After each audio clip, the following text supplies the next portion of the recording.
flew all the way from Johannesburg, South Africa. So it's great to be here. Quality speakers, evidence-based conversations.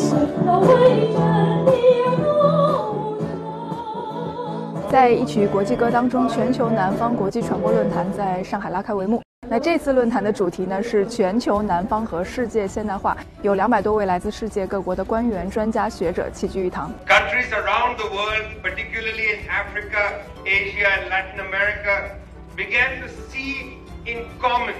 It is clear that Global South must unite to advocate for a fair and inclusive global framework. Therefore, we need a new model of development for the Global South.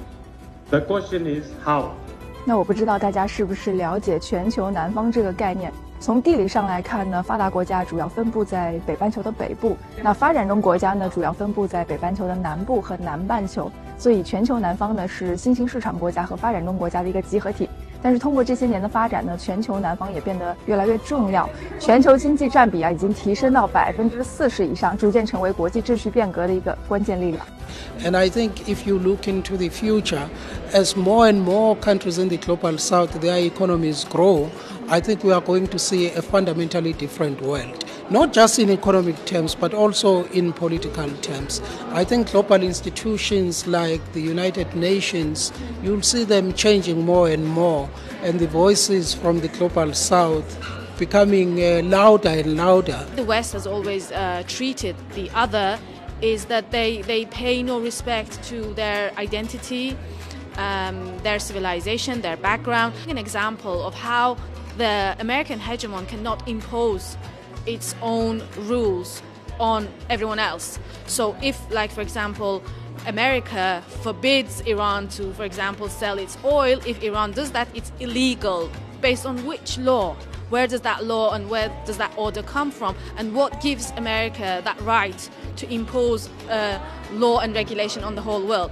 To be honest, there is still a lot of things to catch up on. I think it's very good that there is some kind of like awakening to its presence, its importance to the global economy and global politics of the global south. So I think this narrative should be explored more, should be developing, and countries of the global south should feel more of their power, that they can actually change things that are happening in this world. 如今，全球南方也正从全球治理的被动参与者转变为一个重要的推动者。那么，在此基础之上，全球南方也发出了反对战争、追求和平的声音。那今天在会议现场，嘉宾们对俄乌巴以2场冲突特别是加沙的人道状况表现出了特别的关注。First of all, I think we should move away from just paying lip service to the concept of peace. We should address it as an urgent and real goal to be obtained, and to think about how we can advance towards it right now in a kind of an urgent way regarding the situation in the Middle East.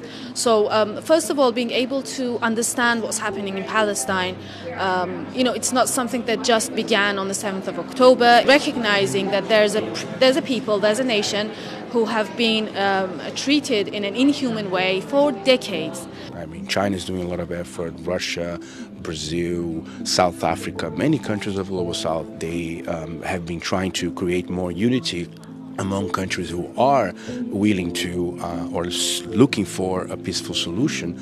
But again, as long as the U.S. doesn't stop supporting Israel, it's going to be very hard to have a peaceful solution in the region, which is actually sad, very sad. 那除了关注全球热点，当然也要聚焦自身的发展。那全球南方国家在发展的过程当中，也面临各种各样的挑战，例如气候变化、贫困、经济不平等等等。所以今天的另外一大讨论议题呢，就是如何将挑战化为机遇，制定长期的国家和区域发展议程。I think now it's time maybe to change the roles. China can play a role of some sort of like the big brother who comes with innovation, technology, and countries in the global south, Latin America, Africa, Asia, we can also benefit from that. I have many colleagues who used to go to the West, and they were they admired the West a lot. When they come to China, the image of the China totally changed. So the idea that they are receptive of us, they don't look at us from a superior, inferior. When the West in the main cooperates with countries in the global south, it wants to impose certain conditions to determine how those relations should go. And I think what is different about the rise of China and other countries in the global south is that they are bringing a new paradigm, in a sense, in this cooperation, a paradigm that emphasizing equal partnership